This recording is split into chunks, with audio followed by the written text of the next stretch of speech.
Salam sejahtera untuk kita semua. Yang terhormat Ibu Dr. Diah Aryati, SEAK MMSI CA, selaku dosen pengampu mata kuliah Budaya Organisasi. Video ini saya buat bertujuan untuk menyelesaikan tugas besar mata kuliah Budaya Organisasi. Sebelumnya, perkenalkan, saya Umi Husnul Khotimah dengan NIM 111222033. Pada kesempatan kali ini, saya akan mempresentasikan materi tentang kepemimpinan dalam budaya organisasi, yang mana materi ini sangat relevan dengan dinamika organisasi modern saat ini. Sebelum memulai, coba renungkan sejenak. Apakah kamu pernah mempunyai atasan yang menyenangkan, ataukah kamu pernah mempunyai atasan yang justru membuat stres? Pengalaman kamu sebagai anggota organisasi sangat dipengaruhi oleh sifat kepemimpinan yang ada di dalamnya. Nah, hal inilah yang akan saya bahas lebih mendalam.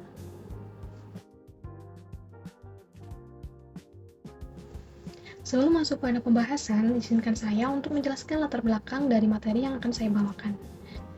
Di mana organisasi saat ini menghadapi berbagai tantangan akibat perkembangan teknologi, persaingan global, dan perubahan pasar yang sangat cepat. Kondisi tersebut menuntut adanya pemimpin yang mampu beradaptasi, mengambil keputusan yang tepat, dan mengarahkan organisasi agar tetap kompetitif. Selain kepemimpinan, budaya organisasi juga menjadi faktor penting dalam keberhasilan organisasi. Budaya organisasi mencakup nilai, norma, kebiasaan, dan cara kerja yang ditetapkan dalam lingkungan organisasi. Ketika budaya organisasi kuat dan didukung oleh kepemimpinan yang baik, maka kinerja karyawan akan meningkat dan tujuan organisasi dapat dicapai dengan lebih efektif. Langsung saja kita masuk ke materi. Pada bagian pertama, saya akan membahas mengenai definisi kepemimpinan, di mana pemimpin adalah individu yang mampu mempengaruhi anggota atau bawahannya, sedangkan kepemimpinan merupakan kemampuan seseorang untuk mempengaruhi dan memotivasi orang lain agar mau bekerja sama dalam mencapai tujuan organisasi. Tujuan utama dari kepemimpinan adalah memastikan bahwa seluruh anggota organisasi bergerak ke arah yang sama sesuai dengan visi dan misi yang telah ditetapkan. Selain itu, pemimpin juga berperan sebagai pengarah, pengambil keputusan, dan penanggung jawab atas berbagai aktivitas yang terjadi dalam organisasi. Selanjutnya, saya akan membahas mengenai hubungan antara kepemimpinan dan budaya organisasi. Terdapat beberapa gaya kepemimpinan yang sering diterapkan dalam organisasi. Yang pertama adalah kepemimpinan transformasional. Pemimpin transformasional mampu menginspirasi anggota organisasi untuk mencapai visi yang besar melalui motivasi, pengaruh positif, dan perhatian terhadap pengembangan individu. Yang kedua adalah kepemimpinan transaksional. Gaya ini berfokus pada struktur kerja yang jelas, pemberian penghargaan atau reward, serta sanksi atau punishment untuk memastikan target organisasi tercapai. Dan yang ketiga adalah kepemimpinan pelayanan. Dalam gaya ini, pemimpin menempatkan kebutuhan anggota organisasi sebagai prioritas utama sehingga tercapai budaya kerja yang kolaboratif, penuh empati, dan saling mendukung. Selanjutnya yaitu peran kepemimpinan dalam pembentukan budaya. Kepemimpinan memiliki peran penting dalam pembentukan budaya organisasi. Yang pertama yaitu melalui penetapan nilai. Pemimpin menentukan dan mengomunikasikan nilai-nilai inti organisasi melalui kebijakan, keputusan, dan perilaku sehari-hari. Yang kedua yaitu sebagai teladan. Pemimpin harus menjadi role model yang menunjukkan perilaku sesuai dengan nilai yang ingin diterapkan dalam organisasi. Dan yang ketiga yaitu melalui praktek simbolik. Pemimpin dapat menggunakan penghargaan, ritual perusahaan, tradisi, dan berbagai kegiatan organisasi untuk memperkuat identitas budaya perusahaan serta menjaga keberlangsungannya. Selanjutnya yaitu pengaruh kepemimpinan dalam manajemen perubahan. Dalam menghadapi perubahan organisasi, peran pemimpin sangatlah penting. Yang pertama yaitu melalui komunikasi adaptif. Pemimpin harus menjelaskan alasan perubahan secara transparan agar anggota organisasi memahami tujuan perubahan tersebut. Yang kedua, melalui pendampingan perubahan. Pemimpin memberikan arahan, dukungan, dan sumber daya yang diperlukan agar organisasi mampu beradaptasi dengan budaya atau sistem yang baru. Dan yang ketiga adalah dengan membangun kepercayaan. Ketika pemimpin menunjukkan konsistensi dan komitmen terhadap perubahan, maka anggota organisasi akan lebih mudah menerima perubahan tersebut. Pada bagian ini, saya akan membahas bagaimana budaya organisasi dan kepemimpinan saling berinteraksi dan mempengaruhi satu sama lain. Budaya organisasi mempengaruhi cara seseorang pemimpin bertindak dan mengambil keputusan. Ini dapat dilihat dari beberapa faktor. Yang pertama, dari sisi perilaku pemimpin. Budaya yang kolaboratif biasanya mendorong gaya kepemimpinan yang partisipatif. Yang kedua, dari sisi pengambilan keputusan. Dalam budaya yang hierarkis, keputusan cenderung dipusatkan pada pemimpin. Sebaliknya, budaya egaliter mendorong keputusan yang lebih demokratis. Dan yang ketiga, dari sisi fokus prioritas, di mana budaya yang berorientasi pada inovasi akan mendorong pemimpin untuk lebih kreatif, sedangkan budaya konservatif lebih menekankan stabilitas dan kepatuhan terhadap prosedur. Kepemimpinan juga memiliki pengaruh besar terhadap nilai-nilai budaya organisasi. Ini dapat dilihat dari beberapa hal. Yang pertama, melalui penanaman visi. Pemimpin yang efektif mampu mengomunikasikan visi organisasi secara konsisten sehingga tercipta identitas bersama. Yang kedua, melalui transformasi budaya. Pemimpin dapat mengubah budaya lama menjadi budaya yang baru, lebih sesuai dengan perkembangan zaman dan kebutuhan organisasi. Yang ketiga, melalui motivasi dan perilaku. Ketika pemimpin menunjukkan perilaku yang sesuai dengan nilai organisasi, maka karyawan akan terdorong untuk mengikuti dan menerapkan nilai tersebut dalam pekerjaan mereka. Menyeimbangkan kepemimpinan dan budaya. Untuk mencapai keberhasilan suatu organisasi, pemimpin perlu menyeimbangkan kepemimpinan dengan budaya organisasi. Hal ini dapat dilakukan melalui keselarasan nilai, yaitu menyesuaikan gaya kepemimpinan dengan nilai inti organisasi. Selain itu, pemimpin harus memiliki adaptabilitas agar mampu menyesuaikan diri dengan perubahan lingkungan internal maupun eksternal. Dan yang terakhir yaitu komunikasi yang transparan sangat diperlukan untuk mengurangi konflik dan memastikan seluruh anggota organisasi memiliki pemahaman yang sama terhadap tujuan yang ingin dicapai. Pada bagian berikutnya, kita akan melihat beberapa contoh organisasi yang berhasil membangun budaya organisasi melalui kepemimpinan yang efektif serta berbagai alat yang dapat digunakan untuk mengembangkan budaya organisasi. Yang pertama adalah perusahaan Google.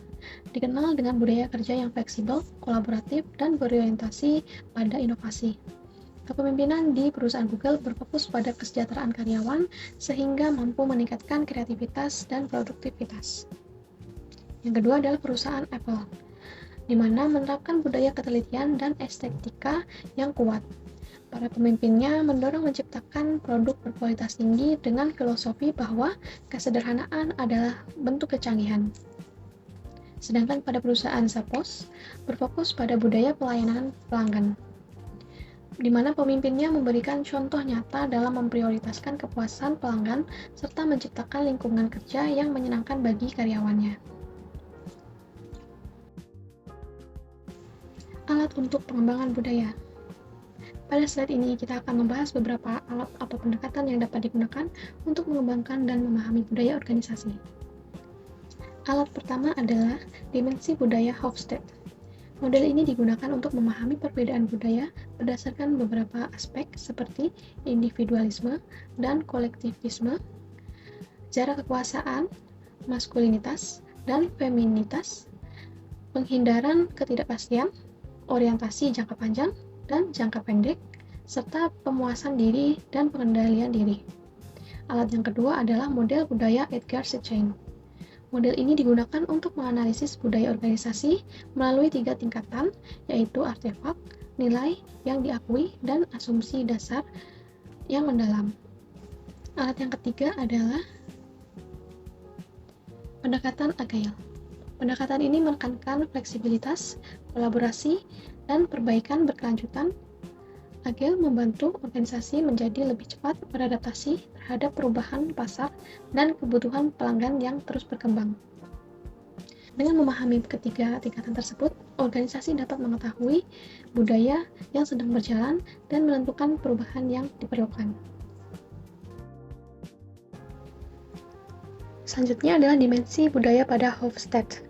Yang pertama, individualisme dan kolektivisme, yaitu menggambarkan apakah kepentingan individu atau kelompok lebih diutamakan. Budaya individualisme menekankan pencapaian pribadi, sedangkan budaya kolektivis mengutamakan kerjasama dan loyalitas kelompok. Contohnya yaitu keberhasilan proyek dianggap sebagai hasil kerja tim. Yang kedua adalah jarak kekuasaan, menunjukkan sejauh mana perbedaan kekuasaan diterima dalam organisasi. Budaya dengan jarak kekuasaan tertinggi cenderung memiliki struktur hierarki yang kuat, sedangkan budaya dengan jarak kekuasaan rendah mendorong komunikasi yang lebih terbuka antara atasan dan bawahan. Contohnya yaitu karyawan mengikuti keputusan pimpinan tanpa banyak mempertimbangkan. Yang ketiga yaitu maskulin dan feminitas, menjelaskan nilai dan dominan dalam budaya. Budaya maskulin berfokus pada prestasi dan kompetisi, sedangkan budaya feminim lebih menekankan kepedulian dan keseimbangan hidup. Contohnya yaitu perusahaan memberikan penghargaan bagi karyawan yang berprestasi. Yang keempat yaitu penghindaran ketidakpastian, yaitu menunjukkan tingkat kenyamanan terhadap situasi yang tidak pasti. Skor tinggi cenderung menyukai aturan yang jelas, sedangkan skor rendah lebih terbuka terhadap perusahaan. Contohnya yaitu perusahaan memiliki SOP yang rinci untuk mengurangi risiko. Yang kelima yaitu orientasi jangka panjang versus jangka pendek. Dimensi ini menunjukkan apakah suatu budaya lebih fokus pada tujuan masa depan atau hasil yang lebih cepat. Budaya jangka panjang menekankan perencanaan ketekunan dan investasi untuk keberhasilan di masa depan, sedangkan budaya jangka pendek lebih berfokus pada hasil segera dan memperhatikan tradisi. Contohnya yaitu perusahaan berinvestasi dalam pengembangan produk baru yang hasilnya belum terlihat beberapa tahun mendatang. Sebaliknya, perusahaan yang fokus meningkatkan penjualan bulanan untuk memperoleh keuntungan cepat mencerminkan orientasi jangka pendek. Yang keenam adalah pemuasan diri dengan pengendalian diri, yang menunjukkan sejauh mana individu bebas menikmati hidup dan memenuhi keinginan pribadi. Budaya indulgence lebih permisif, sedangkan restraint lebih menekankan pengendalian diri. Contohnya, perusahaan menyediakan program rekreasi dan kesejahteraan karyawan.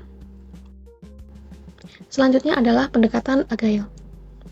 Yang pertama adalah dimensi fleksibilitas dan adaptabilitas.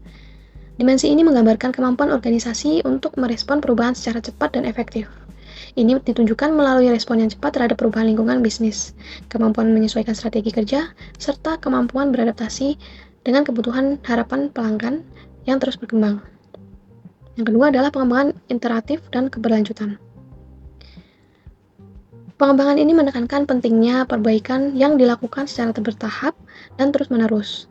Dimensi ini tercermin dari pelaksanaan evaluasi berkala, penerapan perbaikan berkelanjutan berdasarkan hasil evaluasi, serta upaya peningkatan kualitas produk, layanan, atau proses kerja secara konsisten. Yang ketiga yaitu kolaborasi dan keterlibatan tim. Dalam dimensi ini menunjukkan pentingnya kerjasama dalam mencapai tujuan organisasi. Dimensi ini ditandai dengan komunikasi yang terbuka antar anggota tim, kerjasama lintas fungsi yang efektif, serta keterlibatan aktif tim dalam proses pengambilan keputusan dan penyelesaian masalah. Setelah budaya organisasi dibangun dan dikembangkan, langkah berikutnya adalah melakukan penilaian dan pengukuran terhadap budaya tersebut. Hal ini penting dilakukan untuk mengetahui apakah budaya yang diterapkan sudah berjalan sesuai dengan nilai dan tujuan organisasi. Dengan beberapa metode, yang pertama yaitu metode survei karyawan. Survei dilakukan dengan menggunakan kuesioner untuk mengetahui bagaimana persepsi karyawan terhadap budaya organisasi, lingkungan kerja, gaya kepemimpinan, dan nilai-nilai yang diterapkan perusahaan. Metode kedua yaitu audit budaya. Audit budaya bertujuan untuk membandingkan nilai-nilai yang secara resmi ditetapkan organisasi dengan perilaku nyata yang terjadi di lingkungan kerja. Dari hasil audit tersebut, organisasi dapat menemukan kesenjangan yang perlu diperbaiki. Metode yang ketiga yaitu metrik kinerja budaya. Metode ini mengukur dampak budaya organisasi terhadap hasil bisnis yang nyata, seperti tingkat retensi karyawan, kepuasan pelanggan, produktivitas kerja, dan tingkat inovasi perusahaan. Sebagai contoh, apabila sebuah perusahaan memiliki budaya organisasi yang positif, biasanya tingkat turnover karyawan akan lebih rendah, kepuasan pelanggan meningkat, dan produktivitas kerja menjadi lebih baik. Sebagai kesimpulan dari materi kali ini, yaitu kepemimpinan memiliki peran yang sangat penting dalam membentuk, menjaga, dan mengembangkan budaya organisasi. Melalui nilai, norma, dan perilaku yang ditunjukkan oleh pemimpin, budaya organisasi dapat terbentuk dan berkembang secara positif. Pemimpin yang efektif mampu meningkatkan disiplin, kerjasama komunikasi, dan motivasi kerja karyawan. Selain itu, pemimpin juga berperan dalam membantu organisasi dalam menghadapi perubahan dan mencapai tujuan yang telah ditetapkan. Dengan demikian, kepemimpinan dan budaya organisasi merupakan dua elemen yang saling mempengaruhi dan sama-sama menentukan keberhasilan organisasi. Demikian presentasi dari saya mengenai kepemimpinan dalam budaya organisasi. Apabila ada salah kata, mohon dimaafkan. Sekian dan terima kasih. Wassalamualaikum warahmatullahi wabarakatuh.